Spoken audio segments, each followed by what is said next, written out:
ओडिशा सरकारଙ୍କ निर्देश क्रमे बलांगीर जिला पाटणागड़ ब्लॉक रामपुर स्थित मिशन शक्ति भवन ठारे सुभद्रा शक्ति पारंपरिक खाद्य प्रतियोगिता अनुष्ठित होईछि।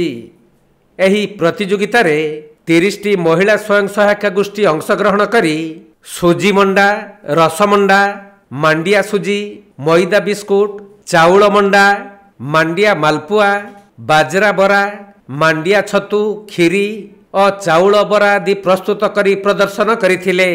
हमर कार्यक्रम अछि आज सुभद्रा फूड कंपटीशन अछि।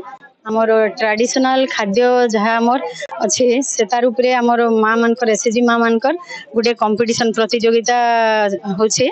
आ सेथिरे जेन माँ माने हमर पुरस्कृत हेबे सेमान को जणे के डिस्ट्रिक्ट लेवल रे पठावा आउ तांकर भी हैबिट हेबा जेंता कि से माने सेल्फ सफिशिएंट हे पारबे।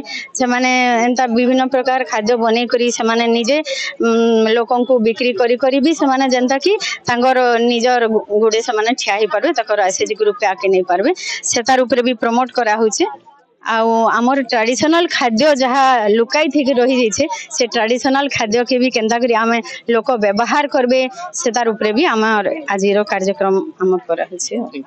तेबे एही पारंपरिक खाद्य प्रतियोगिता रे अंशग्रहण करिथिबा समस्त स्वयं सहायता गोष्ठी को प्रशंसा पत्र प्रदान करा जाइतबा बेले सबुठारु भल सुस्वादु व्यंजन प्रस्तुत करिथिबा बालीपटार श्रीराम स्वयं सहायता गोष्ठी प्रथम और पाटणेश्वरी स्वयं सहायता गोष्ठी द्वितीय स्थान अधिकार करिथिले। तेणु एही प्रतियोगिता रे प्रथम स्थान अधिकार करिथिबा गोष्ठी को 5000 और द्वितीय स्थान अधिकार करिथिबा गोष्ठी को 4000 पुरस्कार राशि प्रदान करा जाइथिला। एथि सहित एही दुईटी स्वयं सहायता गोष्ठी को जिला स्तर को मनोनीत करा जाइछि।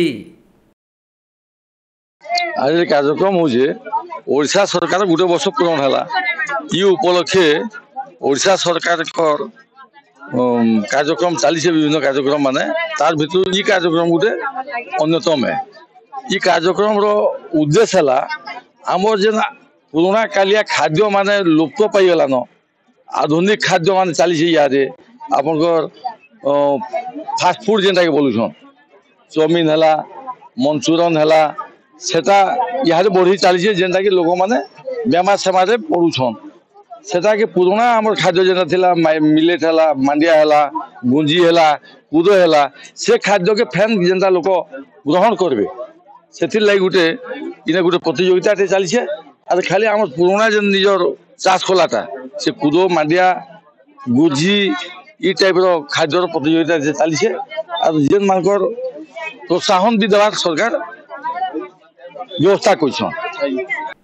तेबे वर्तमान बाजार रे बाहर देशर खाद्य बहुल भाव में बिक्री हेउछि। एपरि क्षेत्र रे स्थानीय पारंपरिक खाद्य को प्रोत्साहन देबा पई एही खाद्य प्रतियोगितार आयोजन होइथिला। स्थानीय बीडीओ तहसीलदार वरिष्ठ सांबादिक और विधायकंक प्रतिनिधि प्रमुख एही कार्यक्रम रे जोग देई प्रस्तुत पारंपरिक खाद्यर मान निर्धारण करी कृति स्वयं सहायता गोष्ठी को मनोनीत करथिले। नूतन भाव बीजेपी सरकार आसिला परे तांकर 1 वर्ष पूर्ति उपलक्षे सक्सेसफुली 1 वर्ष पूर्ति उपलक्षे एटा सुभद्रा फेस्टिवल ऑर्गेनाइज करेछि सुभद्रा फूड फेस्ट। एइथिरे एई ब्लॉक रो एई एनएससी अंचल रो मां मानन को डका हेकरी तांकर जो एई एरिया रो जो ट्रेडिशनल फूड थिला ताकू एठी रोसई करा हबो एवं तांको भीतर एक कंपटीशन ऑर्गेनाइज करा होछि एवं एइथिरे जो माने सक्सेसफुल विवेचित हेबे काहे कि हमर एक्सपर्ट आसी कि चेक करिवे कहार टेस्ट भल अछि कहार क्वालिटी भल अछि किए हाइजीन मेंटेन करूछंती एवं विभिन्न पैरामीटर्स अछि ताकू देखि करी आमे किछि सक्सेसफुल मां मानक ग्रुप रु बाछिबू एवं सेमानंकु एइठी पुरस्कृत करा हबो ता संगे संगे तांको फेलिसिटेट करा हबो एवं सेमानंकु जिला स्तर को मनोनीत करा जिवो। बलांगीर जिला पाटणागड़रू पलसी बरिहांक रिपोर्ट कोणार्क लाइव।